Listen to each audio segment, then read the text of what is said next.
Welcome to Definitely Maybe Agile, the podcast where Peter Maddison and David Sharrock discuss the complexities of adopting new ways of working at scale. Hello and welcome again. Hi Dave, how are you doing today? Peter, doing very well, and I'm visiting your fair city as well. So I've been enjoying the fact that it's not cold, uh, as I was it was threatening to be. I think when I was looking ahead on the weather apps.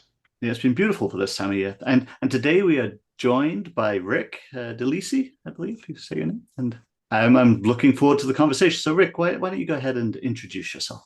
Yeah, thanks, Peter and Dave. Really fun to talk to you guys.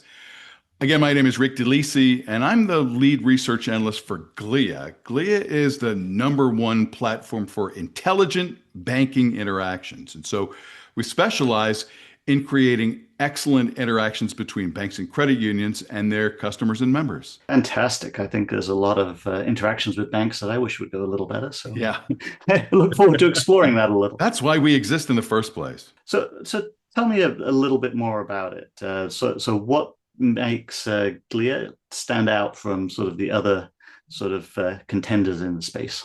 Well, first of all, from a branding perspective, because we work only with banks and credit unions, everything we do is entirely specialized and customized to that industry. There's plenty of other providers that are offering CCaaS services and various AI functionality that work horizontally across a bunch of different industries.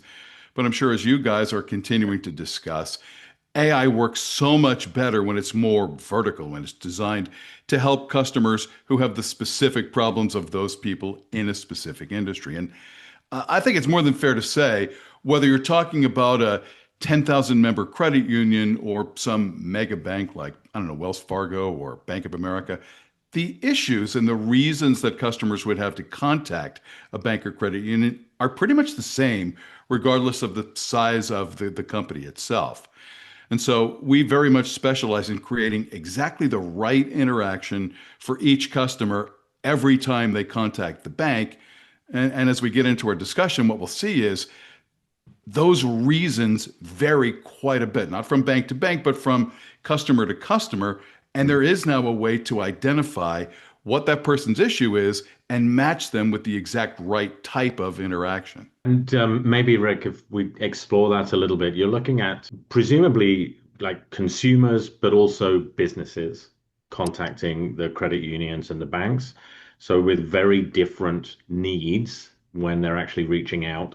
But there's some way of segmenting or tailoring the experience based on either demographic or the experience they've had with the bank, the years of interactions that you've got tracking through that as well, I'm assuming. Yes, I'd like to clarify, though, that while it always seems that B2B and B2C are completely separate worlds, the reality is, even in a B2B contact with a bank or a credit union, it's still a person, it's still an individual person. And that person's expectations and their reaction to the interaction that they're having with a bank or credit union are shaped not just from their dealings with that company, but from their experiences with all companies that they've ever dealt with. And so the expectations are more similar than different, and people's reactions are more similar than different, even though the nature of the interaction might seem different if I'm representing a business versus just myself or my family. I guess some of it would depend on how much they care about the organization's money. And Yeah, we could say that in some ways they're similar because, if I'm representing my family, I'm concerned about our whole well-being financially. If I'm representing an organization, it's all of us. So there's always it's more than just me here. Now, I think I'm right in this is a lot to do with sort of contact centers, call center interactions. And clearly there's a huge, I mean, that industry is being, well, there's a lot of different things being said about it. And the reason I'm kind of cautious around this, AI is promising many different things in that space.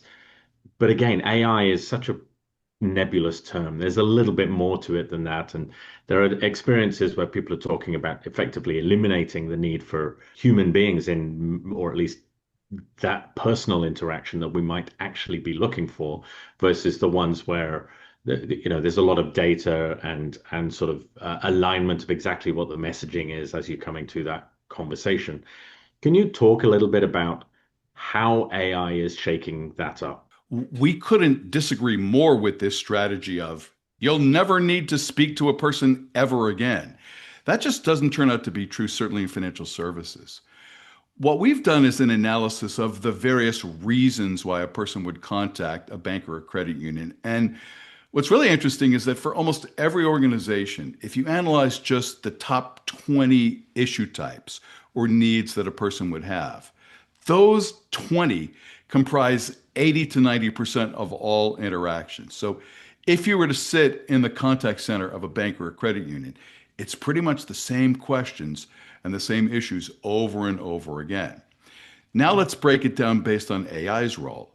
What we've learned is that about half of the issue types or needs a person would have fall into a category that can be absolutely automated to the great satisfaction of the customer. Simple answers to routine questions. What's my balance? Did this check clear? What's your routing number? The kinds of things that come up time after time. Again, if you're sitting in a call center, you'll hear those questions come up dozens and dozens of times a day. The other 50%, though, are issue types that are more complex or more emotional, and those are way better handled by a human being. But what Glia has developed is a platform that identifies this customer's issue, the reason they're contacting us right now, and automates the process of matching the simpler issues to automated service or virtual assistants, but seamlessly transfers that person to a human being in situations where that's better. So again, companies that are thinking we should automate everything, that's wrong, but we should automate nothing is equally wrong. Yeah, I kind of think of it as because we've had the ability to find routing numbers and other pieces. That's something that we could solve fairly easily with various different mechanisms. I'll just interject here, Peter. You'd be amazed at how many phone calls there are for these simple issues that people could have easily figured out themselves. Yeah, and being routed through some sort of IVR system that's going to have you directed down a particular channel into whichever automated piece gives you the piece of information that it thinks you want, which invariably isn't, and you spend the time screaming at the phone going, give me a person. So I think I wonder, though, as we've had mechanisms that we could expand on that help maybe better navigate that sort of that interaction. Have you seen opportunities too where AI can start to solve the simpler, if not the most complex type issues from customers? That's exactly what we're seeing. Again, at an average of about 50% of all the phone calls and live chat sessions that a bank or credit union will get could have been easily resolved without any human assistance at all. But the key here is that the AI has to know what it can solve and what requires a human being, and then immediately transition that person to the right form of interaction for the thing that they need. If you think about it this way, just about every organization has some kind of a marketing strategy around personalization. Yeah. We have to know our customers. We have to know their needs. We have to know their history. That makes total sense in the marketing world. But when it comes to service and support, the one thing that really matters is what is this person's need at this moment that they chose to contact us. And so personalizing to the person actually makes less sense in service and support than personalizing to the need this person has right now. And so the same exact customer might contact a bank or credit union 2 days in a row, have completely different needs or issue types, and would be well served by two very different interaction types. I'm just thinking there's some really interesting areas to explore here, just in terms of the kind of customer service support space has in many ways been one of the very top in terms of priority, in terms of application of AI and agents around that, and models that, like you say, start shifting as many calls as make sense into a lower cost format that we can at least navigate that way through, hopefully as much close to natural language as possible. But there are many other processes a business will have within their organization at lots of different levels. You mentioned marketing is one area that has plenty of processes, sales, a number of areas, HR support, things like this.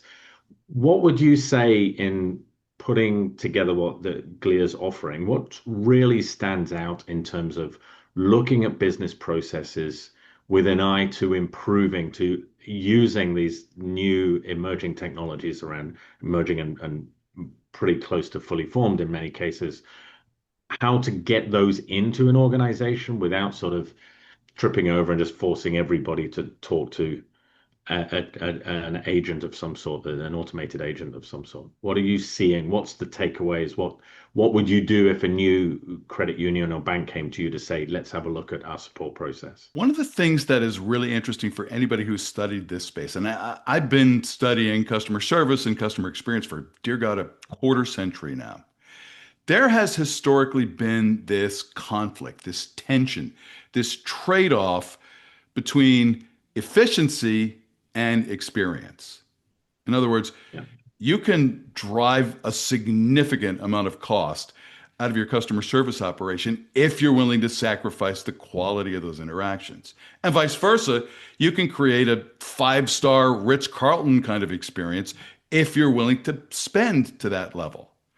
And for virtually every executive who works in this space, whether they've ever thought about this or not, every decision you end up making is some kind of a compromise between those two, some sort of a trade-off. We can only have so much of this and so much of that. Let's come up with a compromise that we can live with.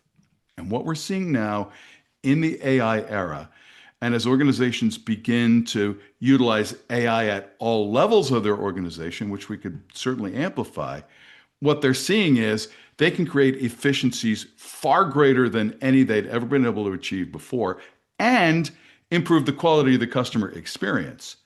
This is the ultimate in being able to break that tension or that trade-off.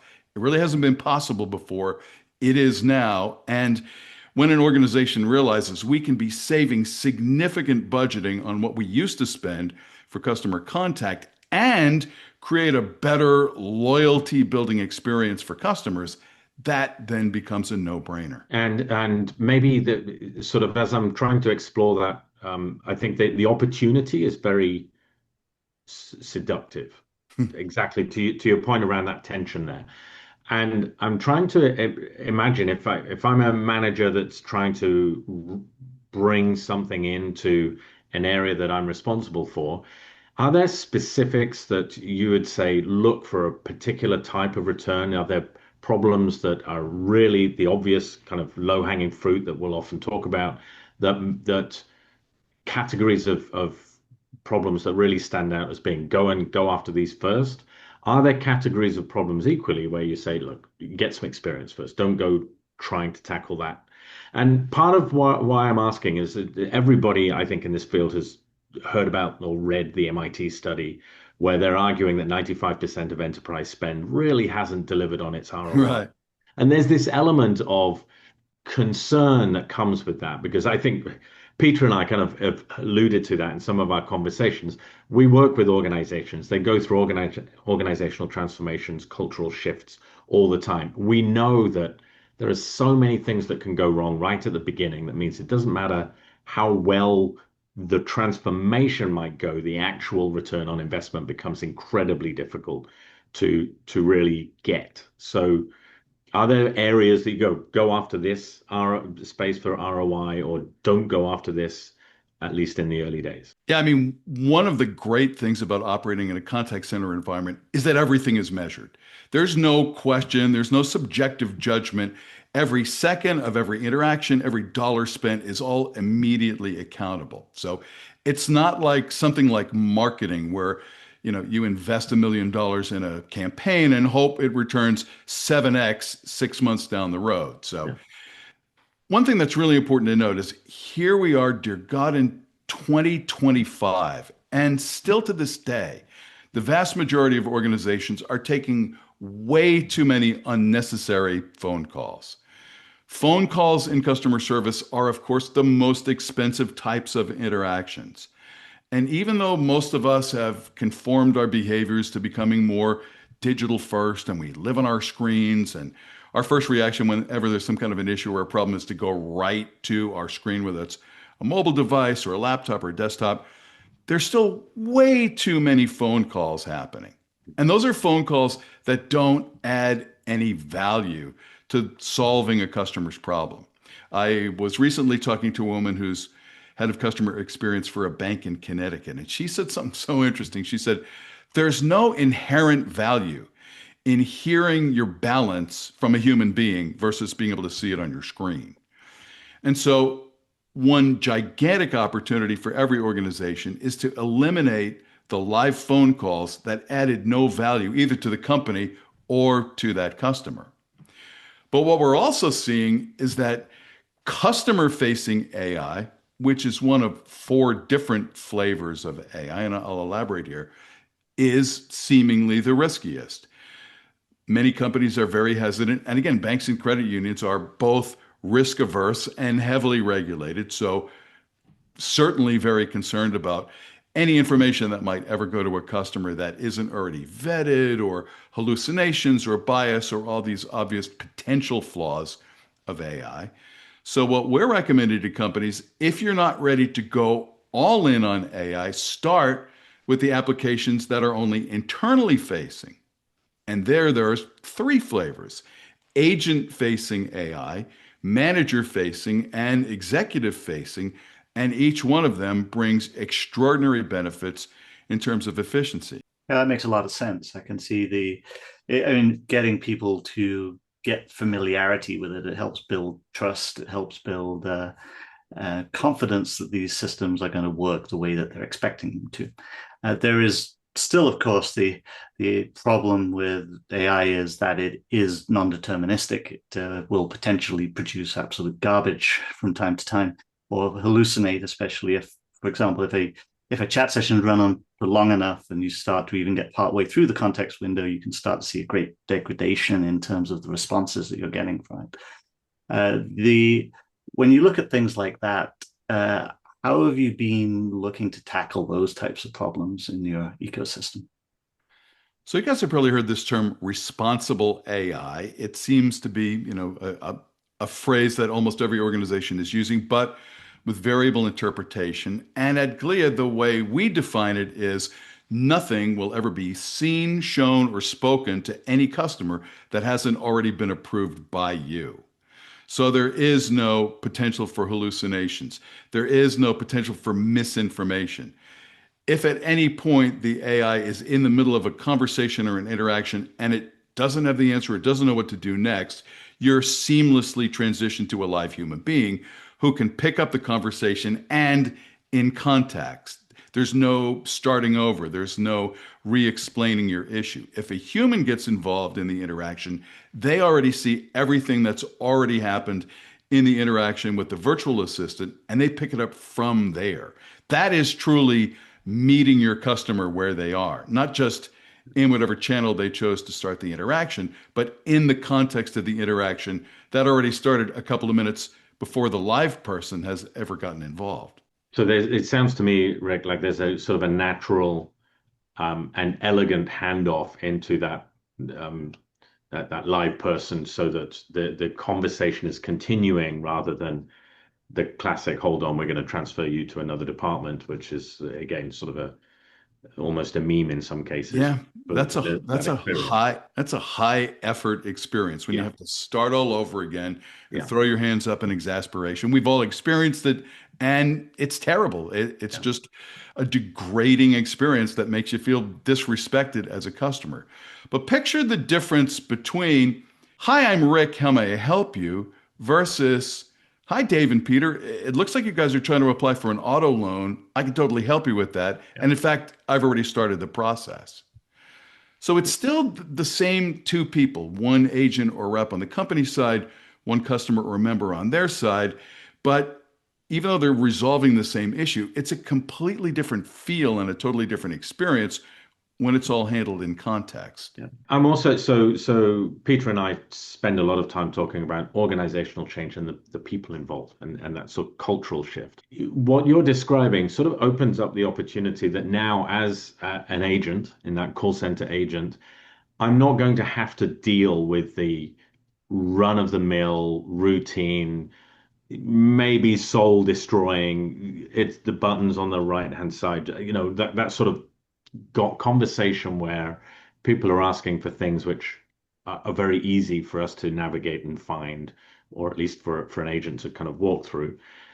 Does that mean that there is higher engagement, or there's more opportunity for those in-person conversations to actually lead to those, like you said, loyalty, the sort of customer satisfaction? Do you see that being something you mentioned earlier on about everything being measured? So there's both the customer satisfaction, but presumably also agents that have a more rewarding experience because they're not dealing with the mundane tasks nearly as frequently as they may have been in the past.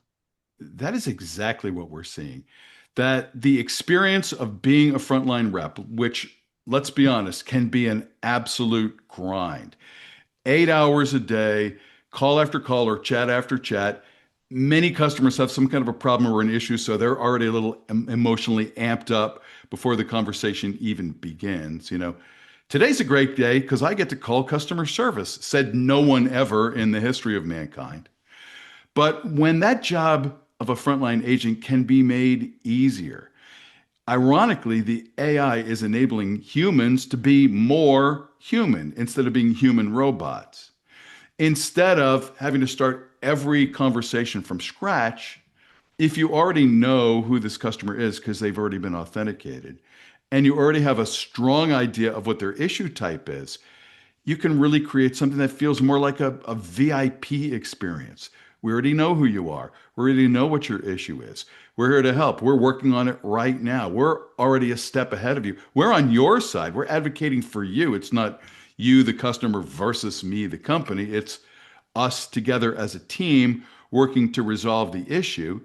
And with agent-facing AI that provides all this information up front before the agent even says hello, and then even on their screen provides tips and suggestions for how to resolve this specific issue type, as well as potentially even related issues that we might want to discuss while we're still having this conversation.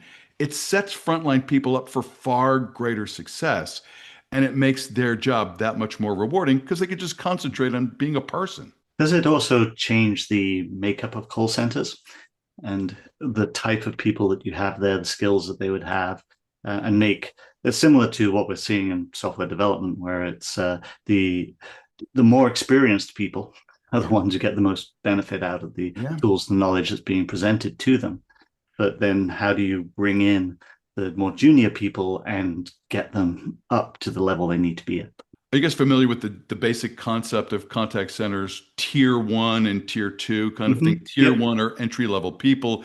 Tier two are more like experts, or sometimes a call or a contact would be escalated to a tier two agent. Yep. Well, what if every agent was a tier two agent? Because all the tier one stuff is all automated. What if even a person who's been in seat for just a couple of weeks has the benefit of being able to work with the notes and the bullet points from the best agents who've been handling that same issue for years, making it that much easier for even a relatively inexperienced person to come across as a true expert because all the information they need about this person, their issue, and how to resolve it is all presented to them automatically. Yeah, it's the upskilling the entry level tier one people to tier two faster, Exactly. getting them through that by And, providing the and information. There is a little bit of you can't teach experience that somewhat comes into that too. But if that you may can that may enable be them, that may be the case, but what we're seeing here is that in a unified channelless platform where all interactions are being stored in a central repository, all information about every interaction is available to anyone at any time. And so the most experienced people are just through their daily interactions teaching the system how to teach everyone else how to act in the same way that they do. And also providing that confidence that you're not going to be in a panicky situation as a new person, immediately thinking, how do I get out of this interaction and how do I escalate it to somebody else? Because the very same information that more seasoned person might know in their head is now available for me on my screen. And so the AI helps your people get smarter. Your people help the AI get smarter. And what you see very quickly is this virtual cycle of continuous improvement. It's a really interesting area, I guess, that I'm just trying to again explore deeper on, because in theory, it's possible that this kind of just keeps cycling round and round, where those tier 2 experiences train the AI agents to be able to cover more and more of the work over the tier 2. So there's less and less need of the tier 2. But I wonder also, you talked about the call centers being really heavily instrumented, so you can really see what's going on. Fundamentally, this is about frustrated people calling a service provider, a bank, or a credit union to say something that I thought would be quick and easy and I could come online and do is not quick and easy, at least with the experience that I have right now. How are the experiences, the customer satisfaction numbers, time to resolution, whatever the data might be, how is that coming through? Because ultimately, our experience, we would expect it to get shorter and shorter and quicker to get a resolution if I'm calling my credit union or bank. So how do you see that coming out? Do you see shorter resolution times, higher customer satisfaction, fewer repeat calls, whatever the metrics might be? Yeah, those are all valid metrics. And what we're seeing is substantial improvement in all of them. I know this sounds almost too good to be true, but that's what we are genuinely seeing in all categories of metrics, efficiency and experience. There's improvements when you're able to automate the simple issues and elevate the performance of your frontline people who are handling the more complex and emotional issues. It's it's one of these things where every category of metrics ends up improving because there's no longer this trade-off. AI is obviously well known to everybody now. Why is it that not every single bank and credit union that you have access to now has this in place already? What we're seeing is that the greatest hesitancy comes from a couple of reasons. One is just the general hesitancy to use new technology in a heavily regulated and risk-averse industry. So Yeah. we certainly understand that there might still, as we're rounding into 2026, still be some lingering hesitancy. But there's still also this concern that because the reputation of AI is you'll never speak to a human again, or it eliminates people from the equation, that organizations that are community-based or relationship-oriented will lose those relationships or lose the opportunity to build a deeper relationship with people. And what we're seeing is not every interaction is a relationship building moment. Checking my balance, simple transfers, what's your routing number? Those aren't a relationship issue, but help me with my first ever mortgage, or my credit card got stolen and now I'm concerned about fraud, or there's a death in the family and we have to deal with a probate issue and deal with our relatives' finances. Those kinds of issues should absolutely be handled by a human being who's in the business of providing a relationship and being on that customer's side. But being able to instantly determine at the moment of the beginning of an interaction, is this an automate moment or is this an elevate moment, allows those situations in which a relationship matters to become that much richer and to create that much more future loyalty. Yeah, I completely agree with that perspective. I would never call into my bank to ask what my balance is unless they, for some reason, lost the ability to provide it to me in other ways. But again, spend a couple of hours in a bank or credit union contact center, Yep. and you'd be amazed how many phone calls are for these routine quotidian issues. Yeah. Yes. We can get leaders to buy in to this, and it's going to build those better relationships with the customers. I mean, it is sunshine and roses all around. There's no negatives to this. It's we should just move forward and get AI into all of our call centers. Yeah, again, there's potential negatives, there's risks and concerns, but those have now all been eliminated from the system that we're operating because, again, this idea of responsible AI, nothing ever gets sent or seen or spoken that isn't already approved. And, we're relying on the experience of every other bank and credit union to understand what the issues are that customers have. There's a tiny fraction of issues that a person would ever have that are one of a kind or out of the blue or we've never dealt with before. It's the same stuff over and over and over again. And so once organizations realize this is already working really well at lots of other peer companies, it's way safer and in many ways even more rewarding to start with internal AI and then expand outward to what you can do that's customer facing. It provides a much more gentle path to achieving the ultimate success of way greater efficiency and improved experience. I think that makes an awful lot of sense. So Rick, you mentioned before we started the call that you have a couple of books as well.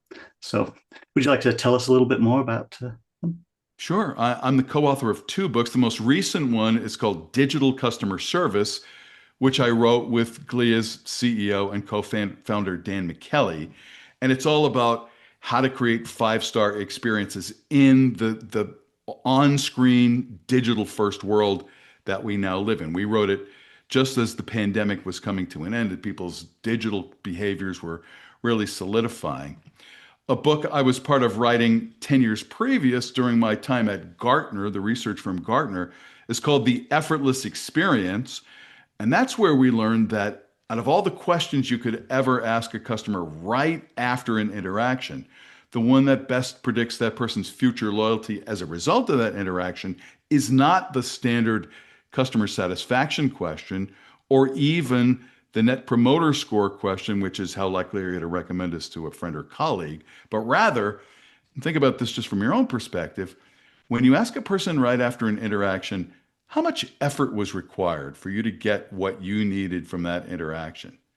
Their answer to that question correlates at the highest possible level with that person's future loyalty behavior. And so, what's the point of measuring the quality of an interaction? Not just how did we do?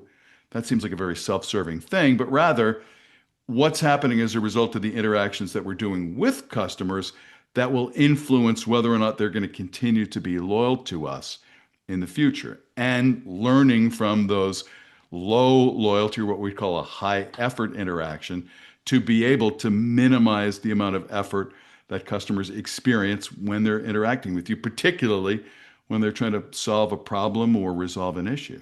I really like what you're describing there. This is, I know, Peter, we've just asked this question at the end instead of the beginning because there's so much more we could talk about, right? On Oh, some well, of these yes, points I was here. going to line that into coaching also. So, If I'm going to wrap this up with 3 points, I'm going to pick that one. yeah.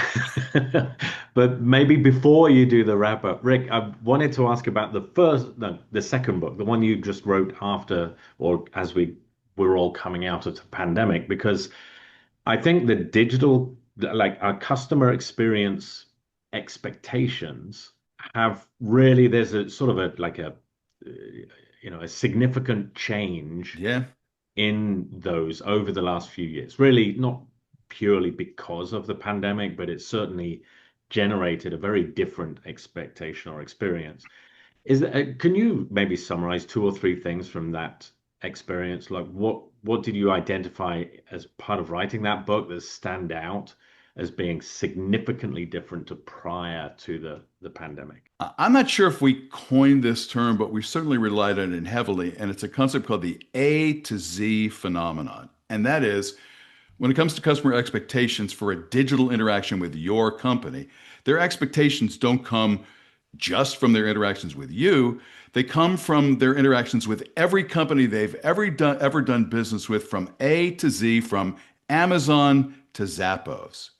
And so if your organization, if you're a regional bank or a community-oriented credit union, if you're not providing the same kind of digital interactions as people are now used to dealing with digitally native companies like Amazon, already you've fallen behind. Already you aren't meeting expectations. But I'll tell you something really interesting. We're seeing now almost exactly the opposite when it comes to interactions with virtual assistants or AI, in that a customer's expectations about an AI interaction with you don't come from just their interactions with your organization, but from every other horrible, crappy AI interaction they've ever had with every other company whose bots don't understand what you need or give you the wrong answer or can't immediately transition you to a live human. So we've seen the whole phenomenon work in reverse in the AI era. Yes, for people that I know what you mean. Sometimes it's like, well, could you just put me to a Right. person now? Yeah. And where does that come from? That comes from the fact that dealing with some other company or in your memory are interactions where the bot didn't understand you or gave you the wrong answer or thought it knew what you wanted and gave you the answer to something that's completely unrelated. We've all had those kinds of experiences, but those don't have to exist anymore, and certainly not when the bot is purpose built for the exact industry that that company is a part of.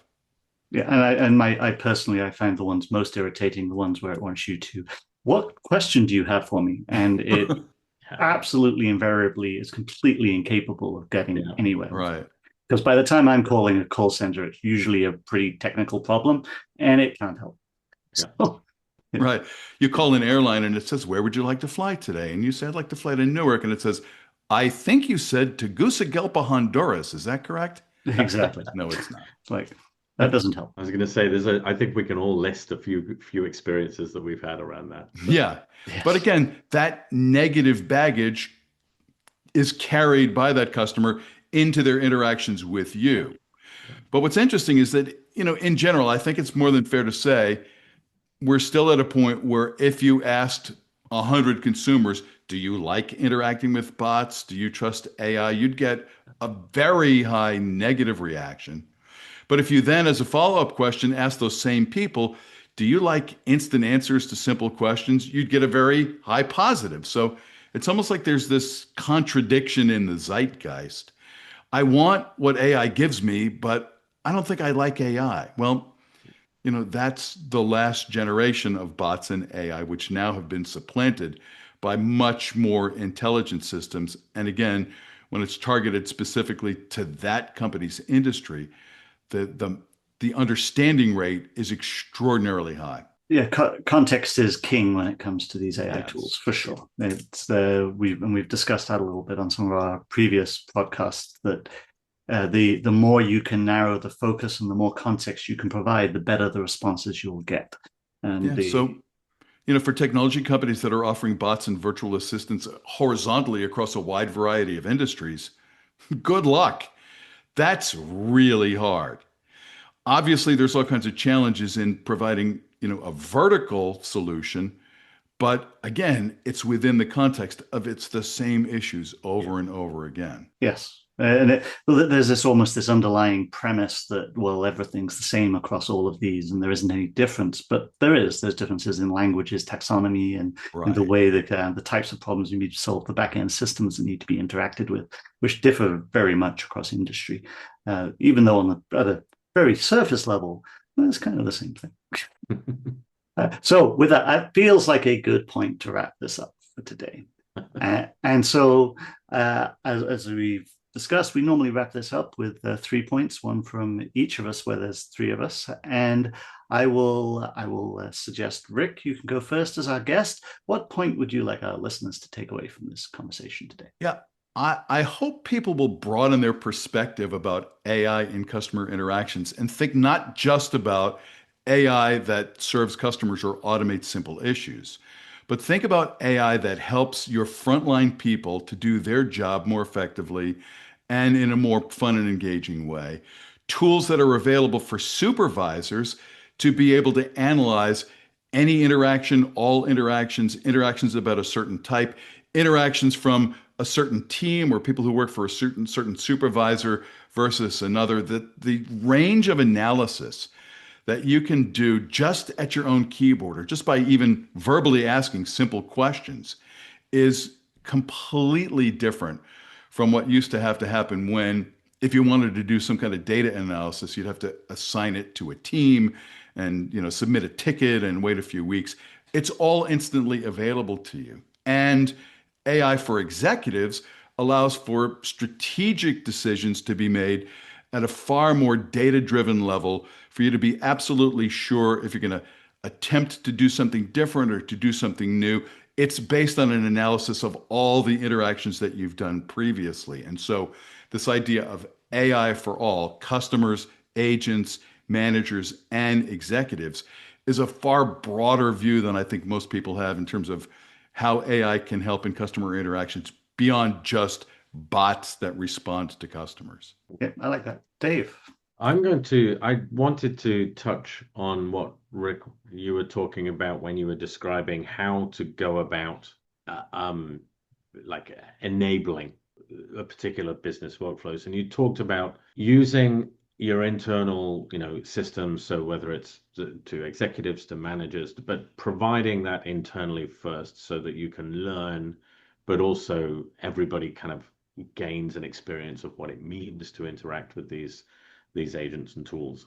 So I thought that was the two things that came to mind is, first of all, it relates with everything that Peter and I talk about, incrementally small modifications and changes so that you can learn from them in the next round, and the next round gets better and better.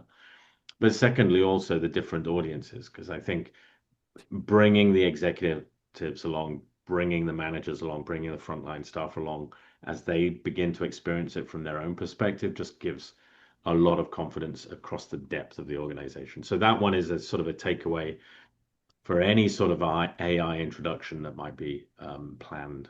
Have we left anything for you to pick up, Peter? Well, I was going to go to the one I said I was going to go to, which is the concept of asking how much effort was involved in this interaction as a way of correlating to whether somebody would be a customer who would come back, the retention piece of it. I think that's a very interesting question. I've heard similar before, but when we're talking about it here, it brought to mind like a coaching arc, and the sort of at the end of a coaching arc, we would ask like, how was this conversation of value to you? And there's a correlation piece there. It's that the retrospective of having somebody think about what the interaction was and what was involved in that interaction, and then relating it, as well as at the same time, in this particular instance, within the customer service perspective, giving you insights into where should I focus, where should I improve, what are the things that I need to do next to improve how customer service interactions occur. So I did like that. It was good. So with that, I'd like to thank you, Dave, and thank you, Rick, for joining us today. And I look forward to next time. We'll wrap it up here. And if anyone would like to reach out, they can at feedback@definitelymaybeagile.com. And I look forward to next time. Rick, again, thanks for the conversation. Peter, always a pleasure. Thanks to you guys. This was fun. You've been listening to Definitely Maybe Agile, the podcast where your hosts, Peter Maddison and David Sharrock, focus on the art and science of digital, agile, and DevOps at scale.